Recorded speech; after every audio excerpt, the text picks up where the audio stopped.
En esta mañana, Miguel Jarquín, él es consultor de marketing y comunicación digital. Muchísimas gracias, Miguel, por acompañarnos esta mañana. Hola, muy buen día. Buenos días. Tú como experto, como pues un especialista en la materia, ¿cómo has visto tú en los últimos días el impacto o cómo lo ha sentido a la población a través de las redes sociales este desabasto de combustible, esta situación que se ha presentado pues ya y que ya tiene varios días pues causando conflictos en la capital del país? Claro, mira, yo creo que ha jugado un papel dual, ¿no? Como siempre, tiene sus pros y sus contras, ha servido de mucha información para la gente que está buscando espacios en los que se pueda abastecer, pero también ha tenido una contra fuertísima en las fake news. Sí. Las fake news han dañado mucho o han incrementado mucho la crisis.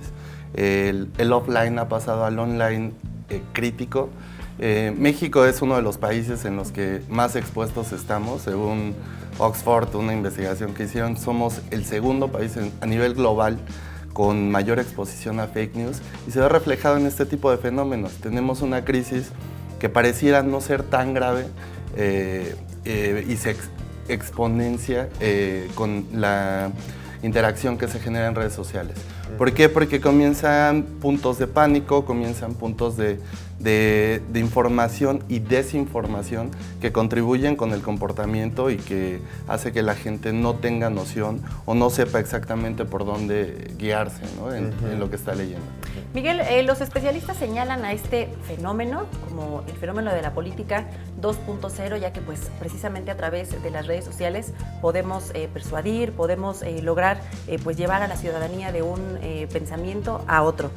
La pregunta específica en este caso, ¿tú crees que el problema del desabasto del combustible haya surgido a raíz de las redes sociales, de alertar estas compras de pánico, que es lo que señala el gobierno? Yo creo que no surge de ahí, pero creo que sí tiene un gran peso, ¿no? Okay. La información, el aumento de bots a nivel nacional, Twitter lo reportó en un 45% del inicio del gobierno, de las elecciones electorales a lo que lleva el periodo de gobierno de Andrés Manuel López Obrador. Se ha exacerbado el número de bots. Esto nos habla, no quiero pensar si para un lado o para el otro, pero al final son actores ficticios que están generando información y que buscan manipular ciertas ópticas. Claro. Yo no pienso si lo están haciendo para que la gente crea que no hay desabasto o que exagere el desabasto que están reportando las autoridades como no tan grave, pero al final del día sí tiene todo que ver con el tema político. Todos los días encontramos un hashtag que tiene la claridad de pegarle a las noticias que está dando el gobierno y debajo encontramos uno que apoya. Están jugando un papel... Y que lo hemos visto en procesos internacionales de gran altura, en las elecciones de Barack Obama, en las elecciones de Donald Trump, se mencionó que también aquí en las elecciones de México. Sí, seguro, y está moviendo al mundo. Al final del día el ambiente digital, los ecosistemas digitales están determinando nuestras decisiones en todo momento, ¿no? Tenemos un pensamiento dual entre lo virtual y lo offline, pero al final es una misma línea y vas a decidir sobre una línea. Claro. Creo que lo digital por completo permea en lo que hacemos en el día a día. Pero de repente también como que nos olvida las dimensiones que podrían alcanzar la información digital a la información real que tenemos. Porque lo vimos también, por ejemplo, en los pasados sismos del 19 de septiembre, las redes sociales pues fungieron un papel muy importante precisamente para que toda la ciudadanía, la sociedad nos organizáramos.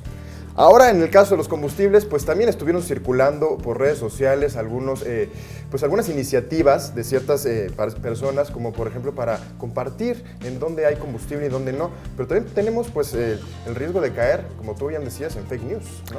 Sí, ahí creo que, tal y como pasó en el anterior sismo, el papel fundamental lo tiene el gobierno. Las fuentes oficiales de información tienen que ser quienes tengan una estrategia sólida, que lleven a los ciudadanos a tener espacios en los que nos podamos informar y no abrir cualquier portal, ¿no?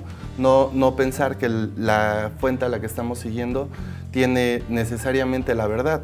Lo que buscan al final del día muchos de los medios que están dentro de las redes sociales es viralizar historias, sean ciertas o falsas, ¿no? Miguel, se nos termina el tiempo de esta entrevista. Rápidamente para nuestra audiencia, unas breves recomendaciones para saber identificar información real o información falsa en las redes sociales. Sí, creo que lo principal es saber qué es una fuente verificada, ubicar cuentas de red, si son redes sociales que estén verificadas, tengan su insignia de verificación, recurrir a cuentas que tengan que ver con el gobierno. Al final del día no se trata de una postura política, se trata de información verídica y que la única fuente real es quien tiene o está trabajando en ello. Tener un criterio muy mesurado entre la creencia y el chiste, saber que sí puedes compartir memes, pero no necesariamente el meme tiene la información que requieres. Claro. Y sobre todo, no compartir solamente por ser los primeros, ¿no? No buscar la inmediatez y tener totalmente la necesidad de compartir la información porque creemos que es algo urgente. Pues lo resumimos en compartir con responsabilidad. Exacto. Muchísimas gracias, Miguel Jarquín, consultor en marketing y comunicación digital, por acompañarnos durante la entrevista esta mañana. Gracias a ustedes. Muchísimas gracias.